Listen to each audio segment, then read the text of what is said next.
Weeks ago. We're really stoked to have Rick Griffin in the studio tonight along with Randy Nauert. I think Rick might have even coined the phrase stoked. He came up with a lot of great words that surfers use today, and he was instrumental in a real development at Surfer magazine of cartoon comic strips called Murphy's. Actually not Murphy's, Murphy. And you know, anybody that's been into surfing, of course, has followed the adventures of Murphy. And of course, all the great surfing movies of the 70s, probably the most famous surfing movie of all time, Five Summer Stories, the posters that you saw on all those telegraph poles, well, Rick Griffin did them. Welcome to the show, Rick. Thank you. It's good to be here. Rick, I've talked to Randy a little bit, but how did you come to get into surfing art in the very first place? What made you think of something like Murphy? Well, Murphy was based on a character that appeared in the early sagas of the Irish seafarers, and he was the son of a mermaid, and Murphy actually means sea king. And you know, how did you come to get it into Surfer magazine the very first time? I remember it was on the cover, and that's going back quite some time, but did Surfer come to you and ask, or were you just drawing these things and all of a sudden someone discovered you one day? Well, I had these adventures mapped out in my high school notebook, and John Severson was showing Surf Fever at our high school, and Randy here took the work in and showed it to John, and then he brought me down and introduced me, and that's how I got started. And from that you got into surf movie posters, and of course you did some fantastic other things. You did the original concept for Rolling Stone, one of the most famous magazines on the newsstands today. Well, that's right. I did their original logo. Is it exciting to create a cartoon character based upon surfing? It's tremendously exciting, tremendous. And where did those names like, you know, cowabunga and stoked and things, the terms that Murphy used all the way through, where did you come up with such things? Well, cowabunga was coined from the Howdy Doody show. That was what Buffalo Bob used to say when he used to get excited. Well, see, that's before my time, because coming from Australia, we never had TV sets in those days. Well, that was one of the first shows on TV. So, Randy, how did you get to know Rick? I mean, how did you first meet up with him?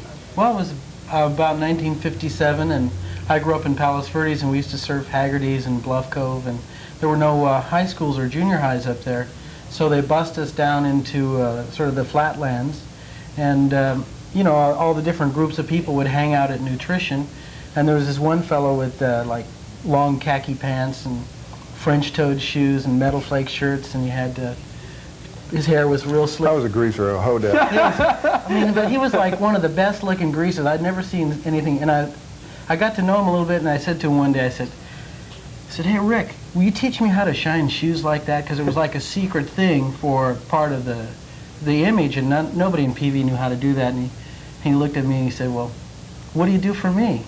And I thought, and I go, "Well, what can I do?" So I said, "Well, I'll teach you how to surf." And he said, That was a good trade, wasn't it? So did you teach him how to ride a motorcycle and grease his hair back? That's right. We're sniffing gasoline. So what are you doing today? You know, I mean, a lot of the stuff that relates to surfing, particularly the surf movie posters, you know, surf movies aren't as big a thing today as they were then, although you just did Blazing Boards. What other things are you doing today? Well, I got a grass shack on a little island in the Pacific. I got perfect waves rolling through my backyard, and I got it all to myself. I'll have to have you over. When can I come? Soon. That'd be great. And what other art projects do you have besides? Looks like a lot of relaxation. Well, let's see. I'm working on an album cover for Quicksilver Messenger Service. Fantastic. And what other albums have you worked on through the years? Oh, there's too numerous to even mention. This is a book that was published in the 80s of a lot of your back in 1980. Work. We've taken a few shots out of here and some of the stuff, but this is quite a fat book. It seems like how long does it take you to say create a Murphy 2-page comic strip? Well, I actually used to put it off until the last minute. If it was due on Monday morning, I'd start it Sunday night. No homework that night. I was too busy surfing. I'm too busy surfing to do much artwork, really. And most of the work that you've done is all just freehand, or you use it? I've noticed that you used airbrush quite a bit too. And a lot of it's done with mirrors. You're trying to fake us all out. So what's in the future for Rick Griffin?